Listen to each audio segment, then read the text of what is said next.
Hello everyone, and I welcome you to this course, Introduction to Indian Writing in English. Yesterday we started discussion on the poem Night of the Scorpion, which is written by a very esteemed poet and writer of India whose name is Nassim Ezekiel. Now, in this poem, Night of the Scorpion, as all of you know, that there are various sections which we have to discuss about Nassim Ezekiel. In the last class, we discussed about his position into Indian poetry. But before moving to the next topic, I have to discuss again the learning outcomes which you will achieve after understanding and analyzing this lecture. The first thing will be employ an insight about the oeuvre of Indian writers. Now, as all of you know, we have discussed it already, that how the Indian writers had written the works, how much depth their works had. We are going to discuss about it in this lecture. The next thing will be compare the historical context in which these texts were written. How all these texts are written in reference to the historical contexts. If we can understand those historical contexts, only then we would be able to understand the depth of these texts. And the third will be illustrate the various writing dimensions of Indian writers. Now, how much, let's say, dimensions, how much versatile these Indian writers are and their works which they had written, on the basis of that we will try to understand the depth of Indian writing in English. The thing which we have to discuss today is Ezekiel's contribution to post-colonial literature. Now, we discussed it in the last class, this term post-colonial literature. Now, this post-colonial literature is a term which is related to the British colonies or European colonies, and India was one of them. And the work which is written in India into English language, it is considered as the post-colonial literature. Like it happened with many other countries like African or Caribbean countries. Now, in today's class, we will discuss about the Ezekiel's contribution to post-colonial literature. If we consider this literature, let's say Indian writing in English, as post-colonial literature, we have to understand that how much Ezekiel's work is important and how he has established Indian writing in English into the level of post-colonial writings. The first thing which comes to our mind when we talk about this Ezekiel's contribution, we will think that questions of class and economic status in India arise when one considers Indian English. This is something which is very important into the context of Indian writing. The question of class, the question of economic status. There were many classes into the Indian society. There were many, let's say, economic status which found into the Indian society. And we have to understand that how Indian literature arose when one considers Indian English into that category. The second thing which comes to our mind is, even though English is the official language of India, the usage of English is limited to the elite. Friends, as all of you know, that when English was introduced into India, it was considered as the language of elites. It was considered as the language which is limited, let's say, used by the people in India. So, when we talk about English as an official language of India, the thing which we have to consider, which we have to discuss, is the limited use to the elite. And when we talk about the works of Nassim Ezekiel, we see that English is shown as the language of elites. English is shown at the language of limited number of people who consider themselves as superior to the other Indians. The third thing which we can notice about Ezekiel's contribution is only they are able to afford English education. Who are they? These are the people who are considered as elites. These are the people who are considered as different or superior to the other, let's say, other Indians. Now friends, like I told you that there are many classes which were created into the Indian society. Because of these classes, let's say elites, let's say, were considered into the people who used to speak English, and then there are other category of people inferior to them who used to speak into or communicate into regional languages. Ezekiel brings Indian English, which is a version of English. Now, when we talk about the literary style of Nassim Ezekiel, we see that Ezekiel is a person who brings the Indian English as a version of English. If we talk about the, let's say, literary style or the works of Nassim Ezekiel, we will see that a very different kind of English is used by Nassim Ezekiel. And how it is different, and how, let's say, it is different from the other writers who are writing into English language. There are various factors regarding to that. The first one could be many verb conjugations and word order choices came from the speaker's first language. Now, this is very important. Am I trying to say that Ezekiel do not know how Britishers speak? No, this is not right. Basically, Nassim Ezekiel wanted to create Indian English as a separate genre, due to which he uses the words and phrases from his own society, from his own Indian society, from his own community. And then he tries to translate them into English language because he wants to establish a very different kind of English, which will be different from American English or British English or, let's say, Australian English. So, this is an intentional effort which Nassim Ezekiel has done by conjugation and word order choices into his works. The second point is it comes into a serious and academic literary sphere. Now, Nassim Ezekiel was a person who is considered as a serious writer. The efforts which he has made, they are considered as serious, let's say, efforts, very sensitive efforts, very intentional efforts, and very academic and literary efforts, due to which English literature and the writing style of Nassim Ezekiel was made, let's say, different from a serious and academic literary spheres. Moving to the next point, which makes Ezekiel different from the other writers and which contributes himself as one of the leading writers of Indian writing in English, is that this in turn gives Indian English legitimacy and exposure to those who might have never heard it before. Now, earlier people used to think that we have to imitate, we have to mimic the way the Britishers used to speak. But Nassim Ezekiel, and there are many other writers who tried to intentionally make this attempt to establish in English legitimacy and exposure who might never heard before. Now, Nassim Ezekiel was the one who created that kind of legitimacy into English in the way he used to speak English language. The next point could be Ezekiel did not see Indian English as an autonomous linguistic entity.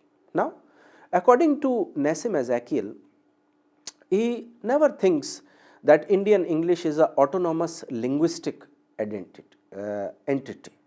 Autonomous linguistic entity means which is different from how the English need to be spoken. He considers it as a well-established, as a well-suited kind of English which need to be spoken. He did not see it as a serious language or a dialect worth studying. As all of you know, friends, that Nassim Ezekiel was a professor of English. Even then, he never took this language, English language, very seriously and let's say as superior to all other languages. And the dialect of English language is worth studying. Rather, he gave preference to the Indian way of thinking, to the Indian mindset, to the Indian beauty of explaining things, the Indian expressions, the Indian way of communication. And which is why he, although wrote in English language, but proved him as a different kind of English speaking or English writing person. Even more importantly, he saw his Indian identity as separate from the way he spoke English. Now, this is very interesting. Whenever he is speaking English, he separates his identity, his Indian identity, his, let's say, a separate or an independent kind of personality, different from the English speaking people, or let's say how the Britishers used to speak or how the Europeans used to speak.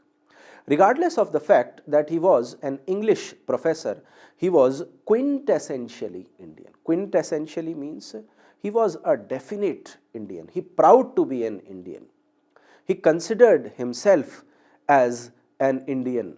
He, let's say, felt himself different from the Europeans. He never tried to mimic the Europeans. He never tried to imitate the Europeans. Such research is necessary in India, where with increasing post-colonial use of English. And when we talk about post-colonial literature, the work of Nassim Ezekiel established itself as a post-colonial writing. Indian English or Indian literature was, let's say, made important, made prominent into the world scenario just because of the efforts which the writers like Nassim Ezekiel has put into establish Indian writing in English. An increasing number of persons belong traditionally to non-English speaking Indian communities have shifted to using English. Friends, all of us know, and we had seen in our society, that a non-English speaking Indians, the Indians who usually do not speak English language traditionally, but they are shifting to use English.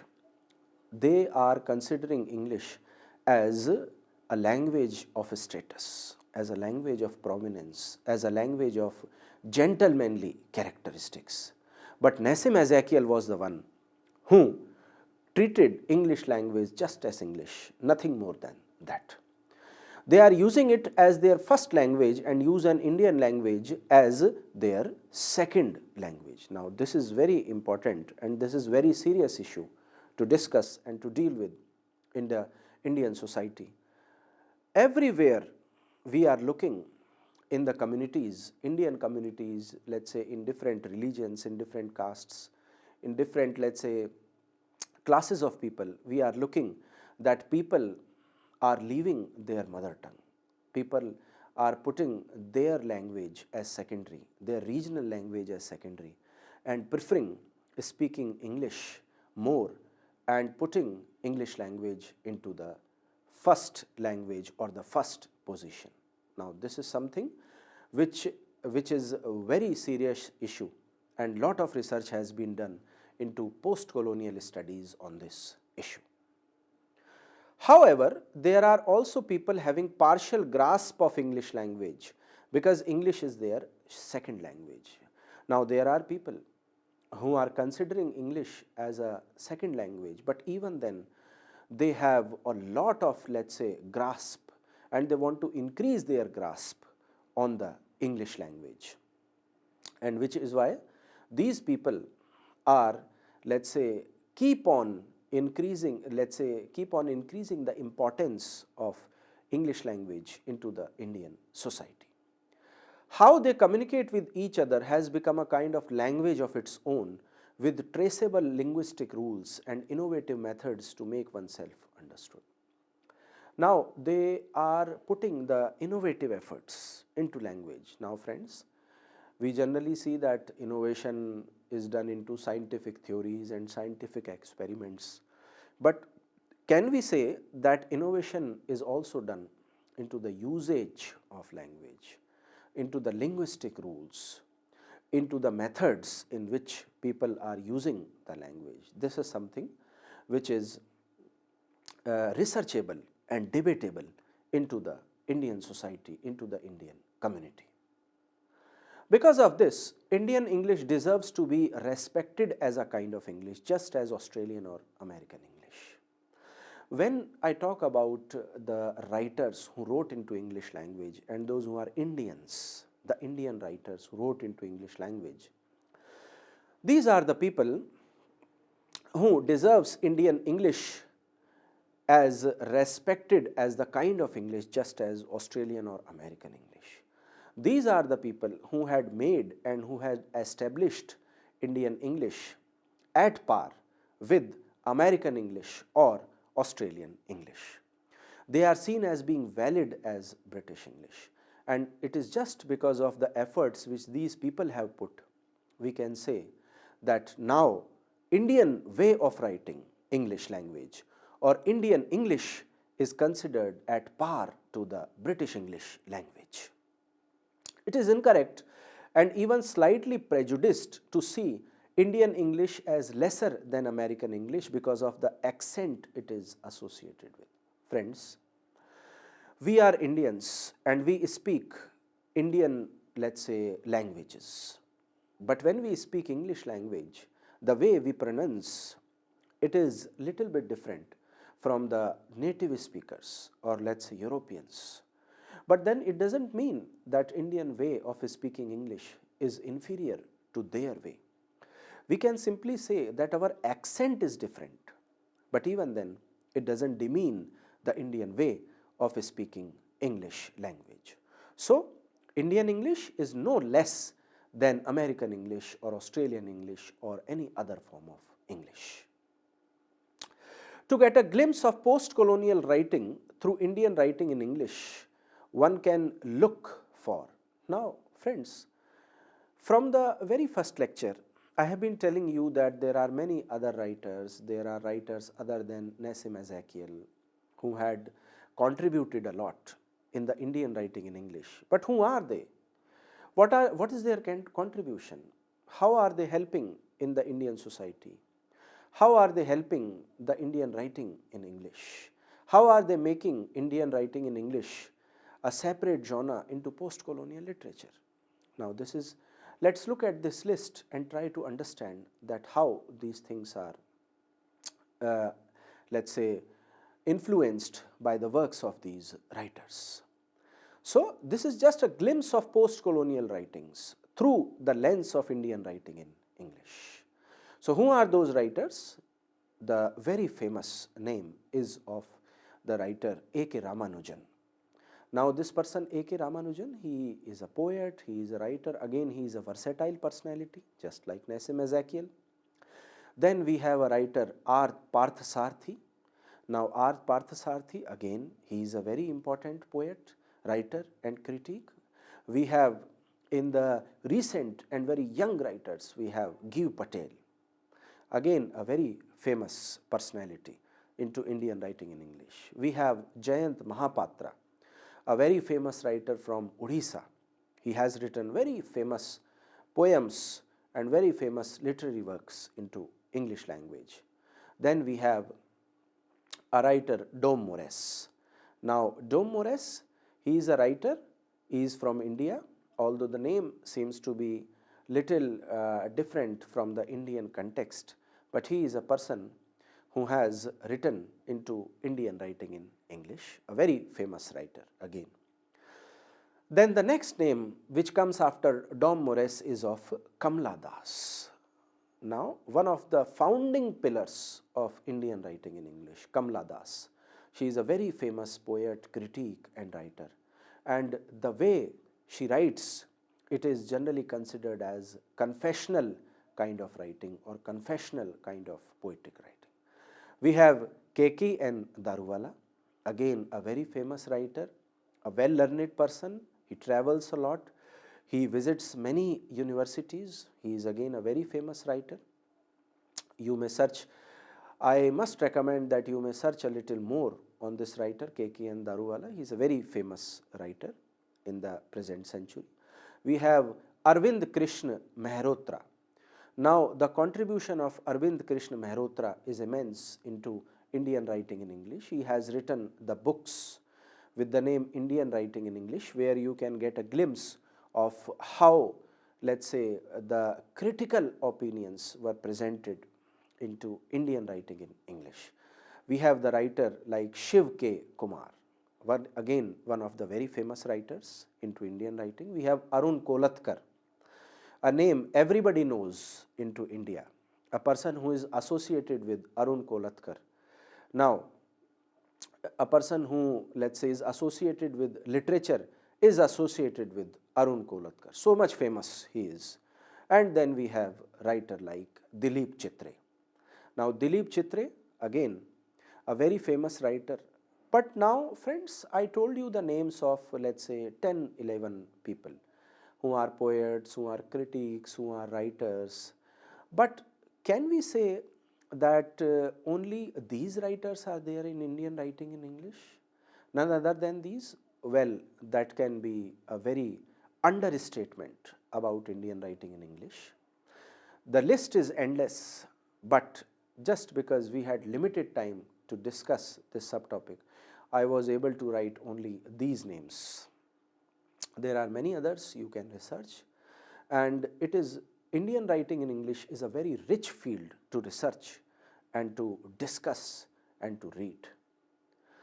When I talk about this person, Nassim Ezekiel, and his poem Night of the Scorpion, and how this poem Night of the Scorpion has contributed into post-colonial literature, I must say that Night of the Scorpion is ordinary an Indian poem by an Indian writer whose enthusiasm for the Indian soil and its customary human occasions of everyday Indian life is sublime.